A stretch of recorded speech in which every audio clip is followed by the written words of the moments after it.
ఆ, నమస్తే ఋషి గారు. ఇక్కడ మనం దృష్టిలో పెట్టుకోవాల్సింది, ముందుగా నేను బ్రీఫ్గా రెండు మూడు అసలు ఏంటి దీంట్లో నుంచి వచ్చిన ఫలితాలు ఏంటో తెలుసుకుందాం ముందు. సార్.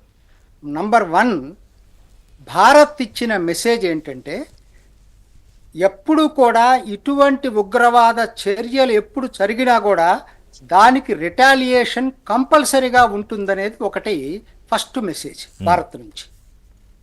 రెండోది ఇంపార్టెంట్ మెసేజ్ ఏంటంటే, అసలు భారత్ ఇవాళ పాకిస్తాన్కి మ్యాచ్ కాదు ఎక్కడా కూడా.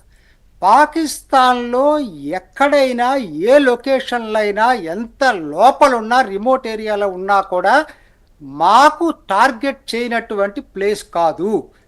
పాకిస్తాన్లో మేము చేయాలనుకుంటే ఏ లొకేషన్ అయినా అటాక్ చేయగలం. రెండో మెసేజ్.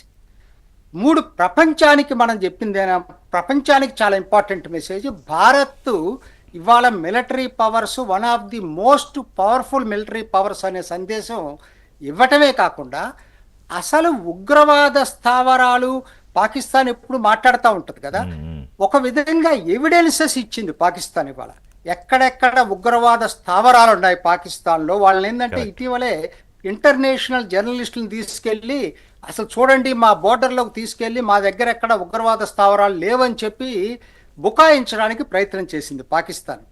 దానికి ఒక విధంగా విరుగుడు మాటల్లో చెప్పలేదు, చేతల్లో ప్రత్యక్షంగా చూపించింది ఎక్కడెక్కడ ఉగ్రవాద స్థావరాలు ఉన్నాయని.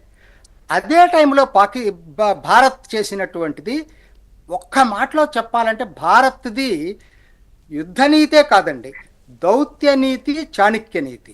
ఏం చేసింది, యునైటెడ్ సెక్యూరిటీ కౌన్సిల్ ఇచ్చినటువంటి తీర్మానం ఏంటి, దానికి అనుగుణంగా చేసింది. ఎగ్జాక్ట్లీ.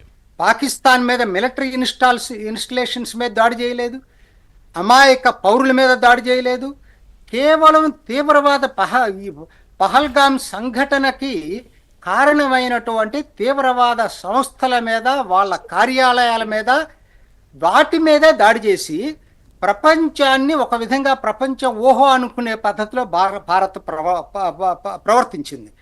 మొత్తం నుంచి అసలు ఇదంతా కూడా భారత్ ఇవాళ జరిపినటువంటిది ఎవరు ఊహించుకోలేదు ఈ పద్ధతుల్లో.